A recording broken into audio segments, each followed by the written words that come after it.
Какие фразы нарцисса являются абсолютной ложью и какие фразы, если вы слышите, то скорее всего он либо сделает наоборот, либо вообще не будет делать то, о чем он вам говорил. То есть сегодня мы говорим о тех фразах нарцисса, о тех его интенциях, о тех его посылах, которые, как правило, полностью не соответствуют дальнейшим его действиям.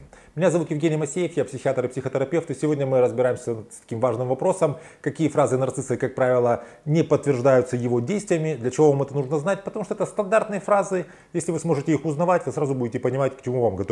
Если эта тема вам кажется интересной, поставьте лайк под этим видео, поделитесь их в своих соцсетях, чтобы ваши друзья смогли его посмотреть. И мы начинаем. Первая фраза — это «ты же знаешь, что я тебя люблю».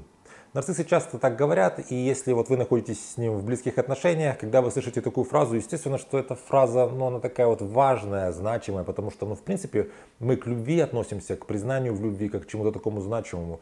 И вот вы находитесь как-то в отношениях с этим человеком, вам важно, что между вами, в отличие от него.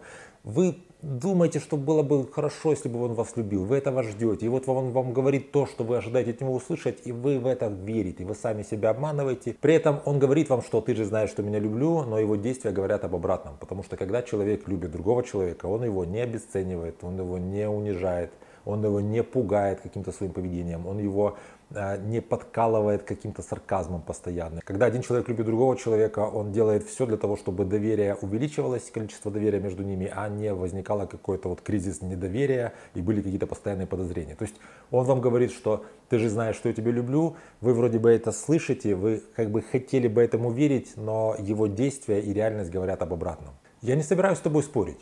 Нарцисс говорит, что он не собирается с вами спорить, но при этом он по факту постоянно с вами спорит. То есть он говорит, что я не собираюсь с тобой спорить, и я думаю, что здесь нет никакого конфликта, но при этом, предположим, он повышает на вас голос. Когда вы говорите, что почему ты говоришь на повышенных тонах, он говорит, где?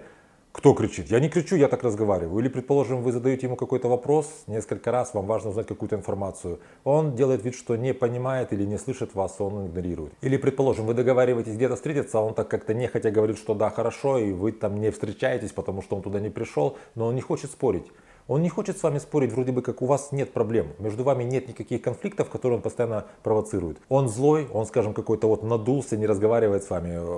Пассивная агрессия прям сквозит. Вы говорите, ты что, разозлился? Нет, я не злой. То есть он вам говорит, декларирует, что он с вами спорить не собирается, а по факту постоянно находится с вами в каких-то контрах. То есть он находится с вами в споре по всем направлениям. Следующая фраза, которую нарциссы часто используют, это потому что я желаю тебе добра. Это может говорить вам ваш мужчина, это может говорить ваша мать, может ваша какая-то подруга, такая закадычная, говорит, что я просто желаю тебе добра, а потом идет какое-то очень недружественное высказывание в ваш адрес. Предположим, скажем, мужчина замечает, что у его женщины есть какая-то там такая проблема с кожей лица, которую он как-то может натянуть, и вот он ей об этом говорит, что ты знаешь, тебе бы стоило бы, конечно, как-то последить за собой. Женщина начинает по этому поводу переживать, и потом в какой-то момент, когда, какая-то годовщина их встречаний там или какой-то праздник, и он ей дарит, скажем, какой-то крем для проблемной кожи.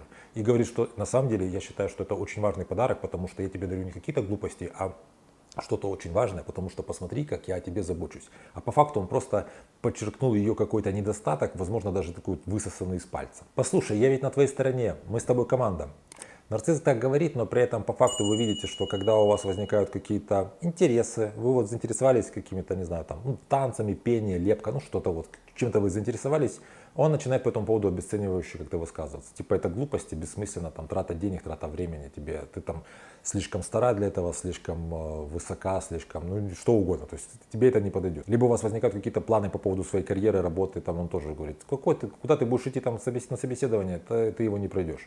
То есть человек говорит, что он с вами как бы в одной лодке, он говорит, что он вас постоянно поддерживает, но по факту он вас постоянно как-то не поддерживает. Есть какое-то обесценивание, есть какая-то, вы чувствуете конкуренцию. То есть если вы получили повышение, вы где-то рядом работаете, он не получил повышение, там прям такая ядовитая какая-то зависть. То есть получается у нарцисса такая позиция, что я как бы за тебя, а на самом деле держи друзей ближе, а врагов еще ближе. Он как будто бы радуется всем вашим неудачам и тяжело переживает все ваши успехи. И последнее, так сказать, но не последнее по значению, это наше любимое, это такой бытовой газлайтинг. Такая ситуация, когда вы, предположим, рассказываете своему близкому человеку какую-то ситуацию, где вам грустно в этой ситуации, вы говорите, что ну вот так вот произошло, и он вместо того, чтобы разделить с вами эту грусть, то есть как-то воспользоваться эмпатией, проникнуться ситуацией, что, предположим, у вас там кошка заболела, там, или не знаю, кто-то из родственников заболел, или там на работе что-то случилось, вы расстроены, вы грустите.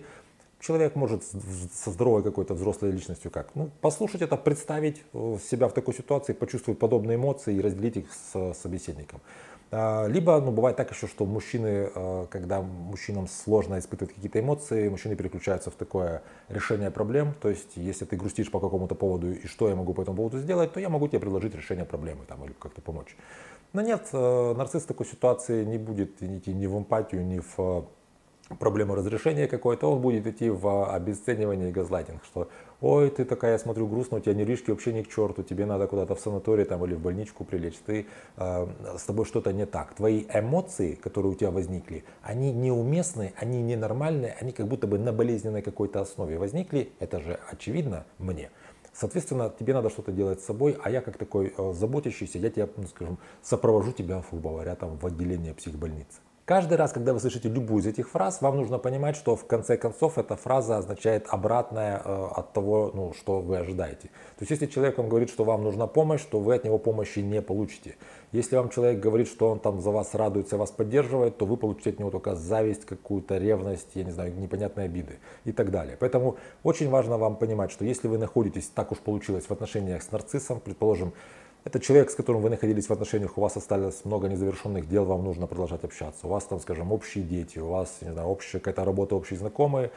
Каждый раз, когда он вам будет говорить что-то такое, ну, что вы воспринимаете за чистую монету, вы вспоминаете, что это человек с определенной такой искаженной структурой личности. И когда он говорит что-то, это не всегда означает то, что под этим подразумевает большинство людей. У него есть свое какое-то неправильное понимание любых посланий. Если так получилось, что в вашем кругу когда-то случался нарцисс, и вы помните, какие ситуации были у вас, я был бы вам благодарен, если бы вы поделились, какие он говорил фразы часто, которые потом совершенно противоречили его дальнейшим действиям. То есть он говорил, что он собирается что-то сделать, а делал по-другому. Он говорил, что он относится одним образом, а вел себя совершенно другим. Это будет важным дополнением к этому видео. Я буду благодарен, если вы оставите это в комментариях. Ну и если в целом вам эта тема интересна, обязательно поставьте лайк под видео, поделитесь этим видео в своих соцсетях, подпишитесь на мой канал, чтобы не потерять меня, нажимайте на колокольчик. Берегите себя и своих близких, и до встречи в следующих выпусках.